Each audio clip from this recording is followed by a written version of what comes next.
Assalamualaikum warahmatullahi wabarakatuh.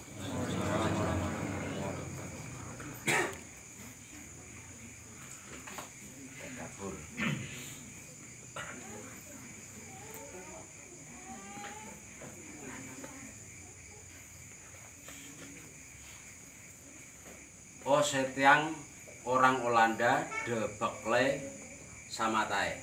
Itu artinya apa? Oh, ini zaman Melayu kuno. Itu artinya oh setan gue untuk karano nganggu tai. Nah, itu riwayatnya begini. Kalau contoh pertanyaan seperti itu loh. Untung setan kok ya. Nah, dulu zaman Tumenggung Baurekso perang lawan VOC sekitar tahun 1628 sampai 1629. Itu pertempuran satu lawan satu antara muridnya anak buah Tumenggung Baurekso dari Mataram melawan VOC Belanda. Bertarung satu lawan satu. Walaupun dari Belanda itu dulu pakai senapan sudah modern yang isi 2 dor, isi lagi dor itu. Kalau pelurunya dia habis, dia akan pakai sangkur. Pakai sangkur kan panjang. Pakai kecil, pakai sangkur untuk menusuk. Sedangkan dari prajurit Mataram itu pakai keris kecil, keris pendek-pendek. Ada yang pakai tombak. Bertempur satu lawan satu, menang dari pihaknya Tumenggung Baurekso. Pihak VOC melarikan diri ke dalam benteng. Masuk benteng ditutup. Benteng pintunya besar ditutup. Nah, kan dia bisa masuk dari Tumenggung Baurekso mau masuk ke situ karena bentengnya kurang lebih itu temboknya itu tingginya 6 meter, tinggi sekali. Jadi enggak anak buah Tumenggung Baurekso tidak bisa menyerbu dari benteng tersebut. Nah, pada saat itu dari Tumenggung Baurekso menyuruh membuat tangga yang agak tinggi. Jadi tangga dari bambu, setelah buat tangga taruh dinaiki. Dinaik. Dan saat pada buat tangga itu dari tentara dari Jerman, sewaan dari Jerman yang dari VOC itu Sersan Hans itu punya ide gila.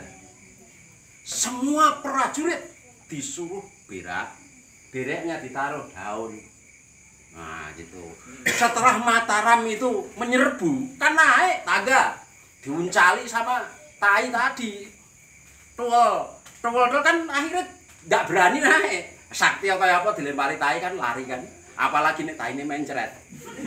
Itu di sokno ada yang tainya taruh ember dikasih minyak tanah di waduk tai mencret.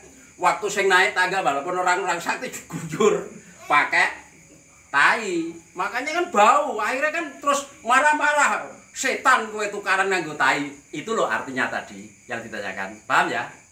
Paham ya? Nah, itu kekuatannya Mataram pada saat berperang melawan VOC sekitar tahun 1628 sampai 1629. Insya Allah itu saya sedikit hafal. Ya Allah ya Rahman, kumohon belas kasihan, dosaku bak air lautan, kuharapkan dapat ampunan.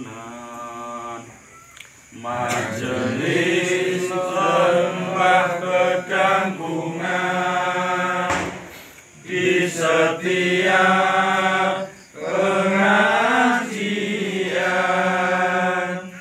ingin selalu mengingatkan, sering membaca Al-Quran.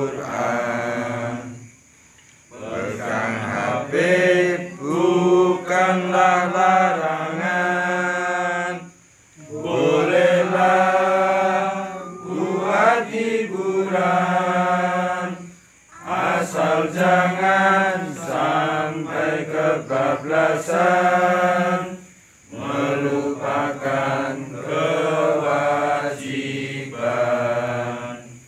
Pesan dari Mas Panembahan, kematian bagaikan arisan, tiap insan insan pasti mendapatkan duluan atau belakangan. Bedanya ini kawan, arisan ini dapat duluan, kematian ingin belakangan. Itulah kenyataan. Ya Allah, ya Rahman, ku mohon belas kasihan. Dosaku bak air lautan, ku harapkan dapat ampunan.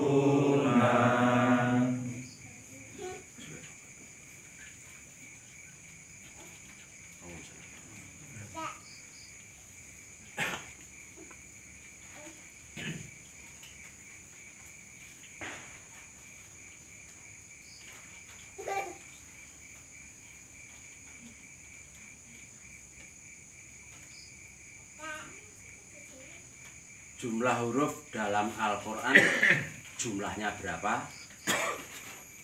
Terus paling banyak digunakan huruf apa? Jumlahnya berapa? Jumlah huruf dalam Al-Quran jumlahnya berapa? Terus paling banyak digunakan huruf apa? Jumlahnya berapa? Kok angin enggak kok? Al-Quran hurufnya jumlahnya 1.027.000 huruf. Paling banyak huruf alif, jumlahnya 48.740. Kalau nggak percaya dicek, masalah saya apa? Nah, orang takut saya ngayal lagi, sisa nah sekalian saya ngayal. Uji bib anyar. Nah, itu cuman itu data lagi, udah cukup ya. Berarti jadi jumlahnya 1.027.000 itu semua huruf di satu Al-Quran itu jumlah segitu.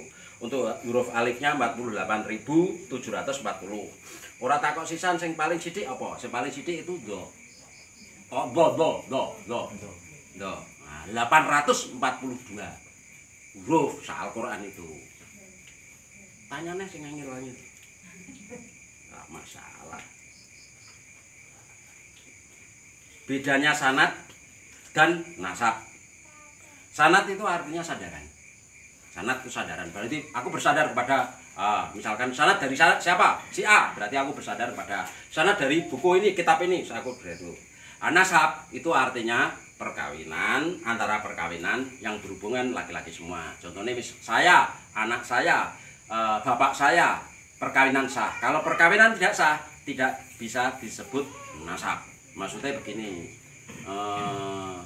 seseorang berhubungan dengan perempuan itu hamil, anaknya laki-laki, itu tidak bisa, bapaknya, anaknya ini tidak bisa disebut nasabnya karena tidak sah, belum menikah. Misalkan seseorang memperkosa seseorang, punya anak laki-laki kan laki-laki bin laki-laki kan nasab. Maksudnya nasab itu berurutan urut gitu loh.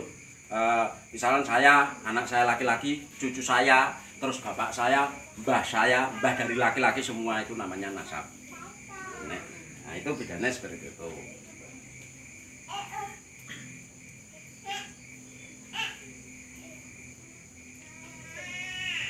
Apabila seorang anak laki-laki sudah menikah dengan janda dan mempunyai anak.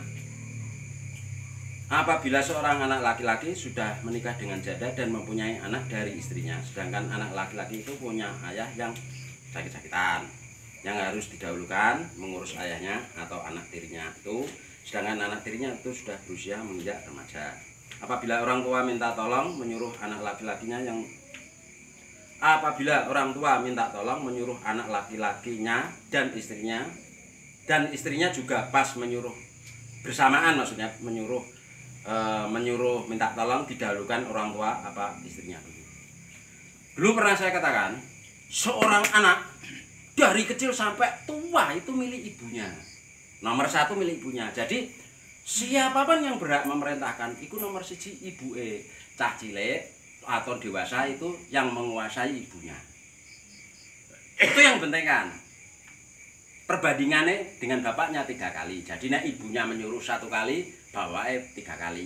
Itu imbang baru. Itu saja masih nilai berat nilai ibunya. Misalkan bapaknya itu di sana, ibunya di sana. Ibunya memanggil 1 kali. Bapaknya manggil 2 kali ya berangkatnya ke tempatnya ibu. Bapaknya 3 kali itu baru imbang. Ibu sama bapak. Jadi bapak 3 kali, ibu 1 kali, tetap anak menuju itu. Termasuk merawatnya. Jadi dalam dipentingkan orang tua.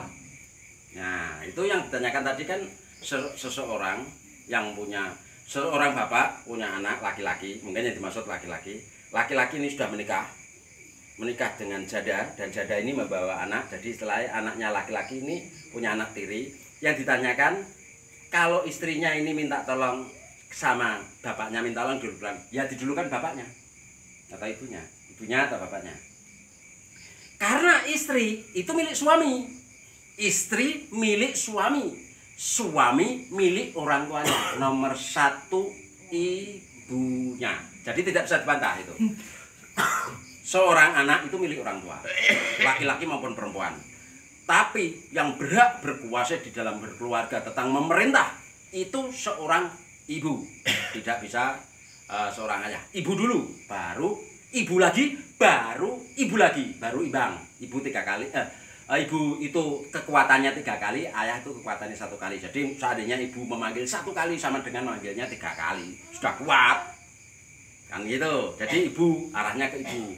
Lah anak yang ini yang dimaksud tadi, kalau dimintai tolong istrinya sama dimintain tolong orang tua ya didahulukan orang tuanya. Selagi orang tuanya sakit. Kalau orang tuanya sehat, istrinya sakit, ya tetap didahulukan istrinya. Sama sakit, larinya ke orang tua dulu baru ke istri. Nah, istri itu milik suami, suami milik ibunya. Ya Allah, ya Rabbi, panjenengan kula tangisi, kula nyuwun disakeni, dosa kula nyuwun diampuni. Para santri putra lan putri mulai iki sregep ngaji kanggo sangu yen wis mati yen ditimbali marang Gusti kabeh manungsa yen wis mati terus diadusi diwuduni ya dimenyai dipocong karo kain mori dicekate terus disolati dileboke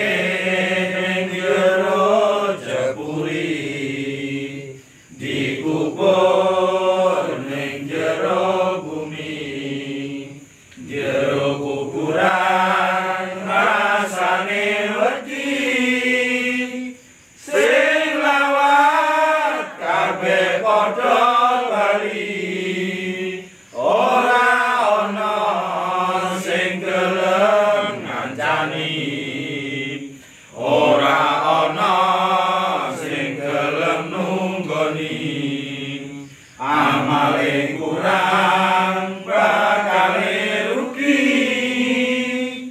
ya Allah ya Rabbi panjenengan kula tangisi kula nyuwun disakeni dosa kula nyuwun diampuni.